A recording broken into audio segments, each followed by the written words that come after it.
lacing within 2 miles in London, sometimes within 2 streets. Oh, to be ashamed of himself, unmanly coward! Is there a living? Oh yes, quite a fat one. This is an age of upstarts. Men begin in Kentish Town with 80 pounds a year and end in Park Lane with 100,000. They want to drop Kentish Town, but they give themselves away every time they open their mouths. Now I can teach them. Let him mind his own business and leave a poor girl! Woman, cease this detestable boohooing instantly, or else seek the shelter of some other place of worship. I have a right to be here if I like, same as you! A woman who utters such depressing and disgusting sounds has no right to live anywhere. No right to live. Remember that you are a human being with a soul and the divine gift of articulate speech. That your native language is the language of Shakespeare and Milton and the Bible. And don't sit there crooning like a villager's pigeon. Heavens, what a sound! You see this creature with her cobstone English? The English that will keep her in the gutter to the end of her days. Well, sir, in 3 months I could pass that girl off as a duchess at an ambassador's garden party. I could even get her a place as a lady's maid or shop assistant, which requires better English. That's the sort of thing I do for commercial millionaires. And on the profits of it, I do genuine scientific work in phonetics. And a little as a poet on Miltonic lines. I am myself a student of Indian dialects and... Are you? Do you know Colonel Pickering, the author of Spoken Sanskrit? I am Colonel Pickering. Who are you? Henry Higgins, author of Higgins' Universal Alphabet. I came from India to meet you. I was going to India to meet you. Where do you live? 27A Wilford Street. Come and see me tomorrow. I'm at the counter. Come with me now and let's have some supper. Right you are. Buy a flower, kind gentleman. I'm short for music. I really haven't any change. I'm sorry. Liar. You said you could change half a crown. You want to start with now? You won't. Take the whole going basket for 6 pence. A reminder. Come on at last. Hello. Where were the 2 ladies that were here? They walked to the bus when it didn't stop. I'm with but cab on my hands. Damn! Never you mind, young man. I'm going home in a taxi. Well, I'm dead. I think that's the whole show. It's really amazing. I haven't taken half of it in, you know. Would you like to go over any of it again? No, thank you. Not now. I'm quite done up for this morning. Tired of listening to sounds? Yes, it's a fearful strain. I rather fancied myself because I can pronounce 24 distinct vowel sounds. But you're 130 billion. I can't hear a bit of difference between most of them. Oh, that comes with practice. You hear no difference at first, but you keep on listening, and presently you find they're all as different as A from B. What's the matter? A young woman wants to see you. A young woman? What does she want? Well, sir, she says you'll be glad to see her when you know what she's come about. She's quite a common girl, sir. Very common indeed. I should have sent her away. Only I thought perhaps you wanted to talk to her into your wishes. I hope I have not done anything wrong. But really, you see such queer people sometimes. You'll excuse me, I'm sure, sir. Oh, that's all right, Mrs. Pierce. Has she an interesting accent? Oh, something dreadful, sir. Really. I don't know how you can take an interest in it. Let's have her up. Show her up, Mrs. Pierce. Very well, sir. It's for you to say. This is rather a bit of luck. I'll show you how I make records. We'll set her talking and I'll take it down first in Bell's visible speech, then in Gortromic, and then we'll get her on the phonograph so that you can turn her on as often as you like with the written transcript before you. This is the young woman, sir. Why? This is the girl I jotted down last night. She is no use. I've got all the records I want of the Lisengrove lingo, and I'm not going to waste another single on it. Be off with you. I don't want you. Don't you be so saucy. You ain't heard what I come for yet. Did you tell him I come here taxi? Nonsense, girl. What do you think? A gentleman like Mr. Higgins cares what you came in? Oh, we are proud. He ain't above giving lessons. Not him. I heard him say so. Well, I ain't come here to ask for any compliment, and if my money is not good enough, I can go elsewhere. Good enough for what? Good enough for him. Now you know, don't you? I come to have lessons, and to pay for him too. Make no mistake. Well, what do you expect me to say to you? Well, if he was a gentleman, you might ask me to sit down, I think. Don't I tell you I'm bringing your business? Pickering, shall we ask this baggage to sit down, or shall we throw her out of the window? I won't recall the package when I have offered to pay like any lady. What is it you want, my girl? I want to be a lady in a flower shop instead of selling at the corner of Tottenham Court Road. But they won't take me unless I can talk more gentle. He said he could teach me. Well, here I'm ready to pay him, not asking any favor, and he treat me as if I was drunk. How can you be such a foolish, ignorant girl as to think you could afford to pay Mr. Higgins? Why shouldn't I? I know what lessons cost as well as you do, and I'm ready to pay. How much? Now you are talking. I thought you would come off it when you saw a chance of getting back a bit of it, what you chucked at me last night. You would had a drop in, hadn't you? Sit down. Oh, if you are going to make a compliment on Sit me. down. Sit down, girl. Do as you're told. Won't you sit down? Don't mind if I do. What's your name? Lisa Doolittle. Eliza, Elizabeth, Betsy and Bess, they went to the woods to get a bird's nest. They found a nest with 4 eggs in it. They took one apiece and left 3 in it. I'm gone, this silly. You mustn't speak to the gentleman like that. Well, why don't he speak sensible to me? Come back to business. How much do you propose to pay me for the lessons? Oh, I know what's right. A lady friend of mine gives French lessons for 8 pence an hour from a real French gentleman. Well, you wouldn't have the face to ask me the same for teaching me my own language as you do for French. So I won't give more than a shilling. Take it or leave it.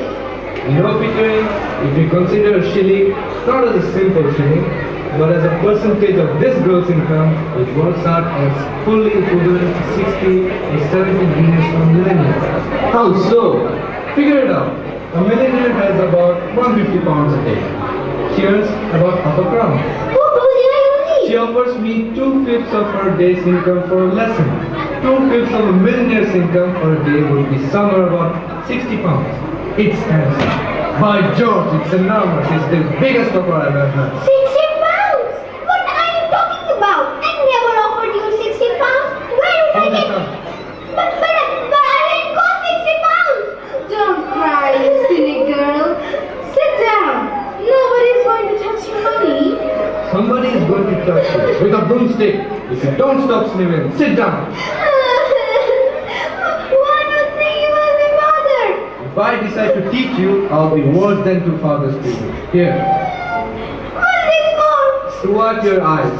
To wipe any part of your face that feels moist. Remember, that's your handkerchief and that's your slave. Don't mistake the one for the other if you wish to become a lady in a shop.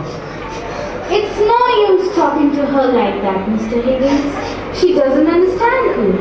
Besides, you're quite wrong. She doesn't do it that way at all. You give me that handkerchief. He gave it to me, not to you.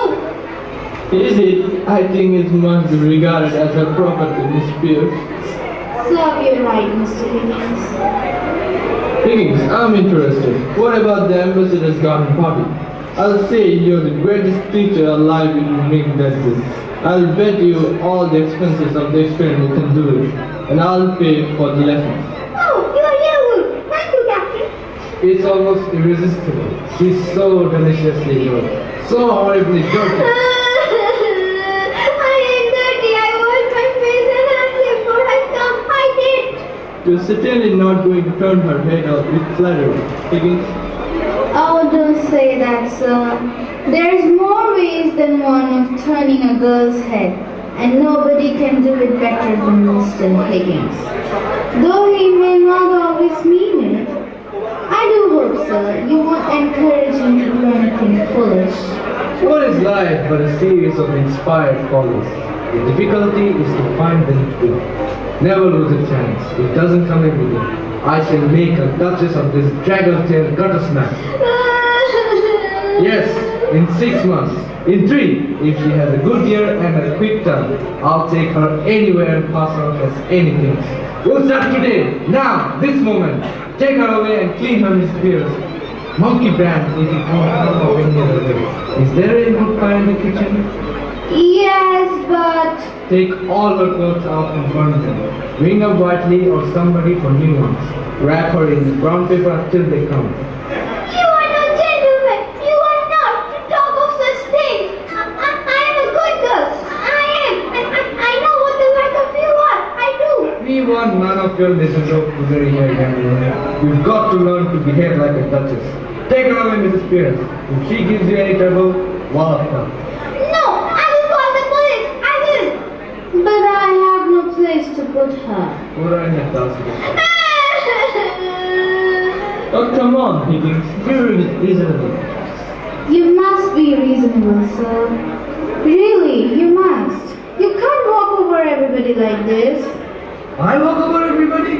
My dear Mrs. Pierce, my dear Pickering, I never had the slightest intention of walking over anyone. All I proposed is that we must help this poor girl. We must help her to prepare and fit herself for her new station in life. If I did not express myself clearly, it was because I did not wish to hurt her delicacy or yours. Well, did you ever hear anything like that, sir? Never. Miss Pierce, never. What's the matter? Well, the matter is, sir, that you can't take a girl up like that, as if you were picking up a pebble on the beach. Why not? Why not? But you don't know anything about her. What about her parents? She may be married. Cat! There, as the girl very properly says, gone, married indeed. Don't you know that a woman of that class looks a worn-out drudge of 50 years after she's married? Who would marry me? By George, Eliza, the streets will be strewn with the bodies of men shooting themselves for your sake before I'm done with you. Nonsense, sir. You mustn't talk like that to her. I'm going away. He is off his jump. He is. I don't want any nobleness teaching me. Oh, indeed, I'm mad, am I? Very well, Mrs. Pierce. You needn't order the new clothes first. Throw her. Nah! You got no right to touch me. You see what comes of being saucy? This way, please. I don't want no clothes. I wouldn't have taken them. I can buy my own clothes. You are an ungrateful, wicked girl. This is my return for offering to take you out of the gutter and dress you beautifully and make a lady. Stop! Mr. Higgins, I won't allow it. It's you that are wicked. Go to home to your parents, girl, and tell them to take better care of you. I ain't got no parents. They told me I was big enough to earn my own living and turned me out. Where's your mother? I ain't got no mother. Her that turned me out was my sixth stepmother. But I done without them, and I'm a good girl. I am. Very well, then. What on earth is all this fuss about? The girl doesn't belong to anybody. Is no use to anybody but me. You can talk to Mrs. Pierce. I'm sure her daughter would be a great amusement for you.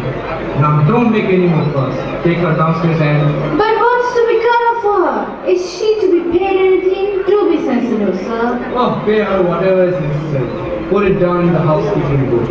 What on earth will she do with money? She'll have her food and her clothes. She'll only gain if you give her the money. Oh, you want to prove it's a lie. Nobody ever saw the sign of liquor on me. Does it occur to you, Higgins, that the girl has some feelings? Oh no, I don't think so. Not any feelings that we need bother about. Have you, Eliza? I got my feelings as anyone else. You see the difficulty? What difficulty? To get her to talk grammar. The mere pronunciation is easy enough. I don't want to talk grammar. I want to talk like a lady. Will you please keep to the point, Mr. Higgins? I want to know on what terms the girl is to be here. Is she to have any wages? And what is to become of her when you have finished your teaching? You must look ahead a little. What's to become of her if I leave her in the gutter? Tell me that, Mrs. Pierce. That's her own business, not yours, Mr. Higgins. Well, when I'm done with her, we can throw her back into the gutter.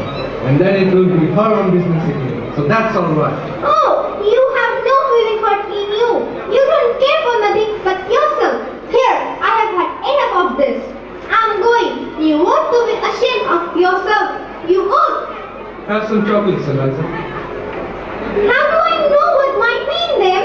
I have heard of girls being drugged by the like of you. Words of good prayer, Eliza.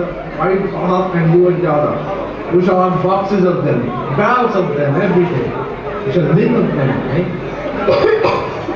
I wouldn't have ate it. Only I'm too ladylike to take it out of my mouth. Listen, Eliza, I think you said you came in a taxi. Well, what if I did? I have a good right to take a taxi as anyone else.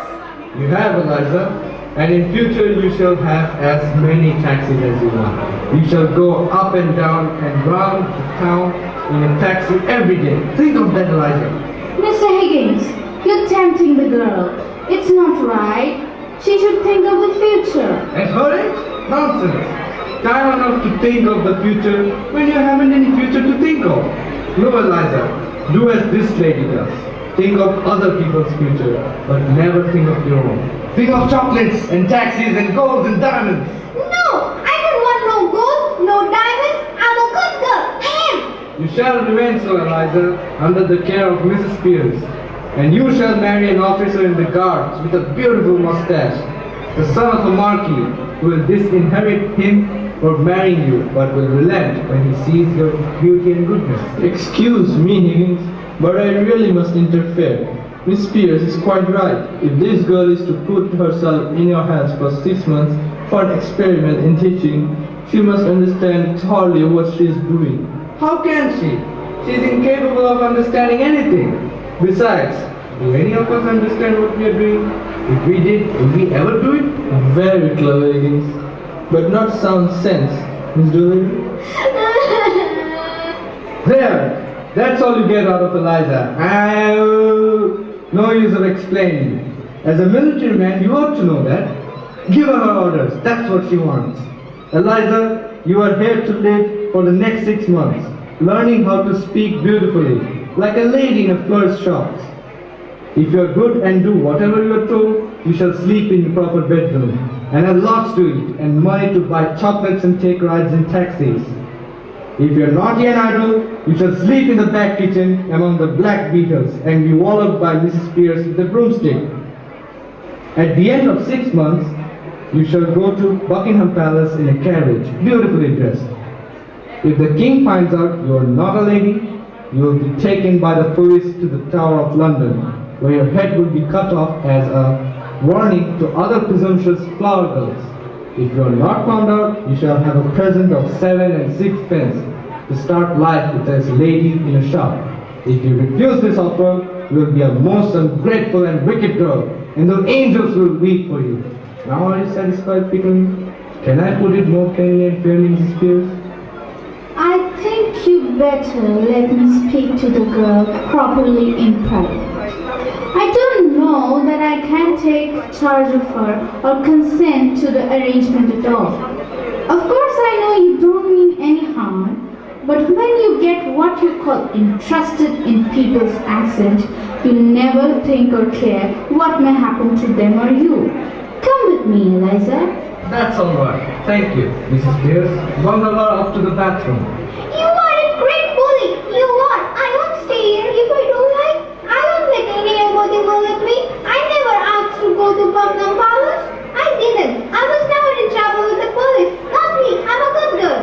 Don't answer that, girl. You don't understand the gentleman. Come with me.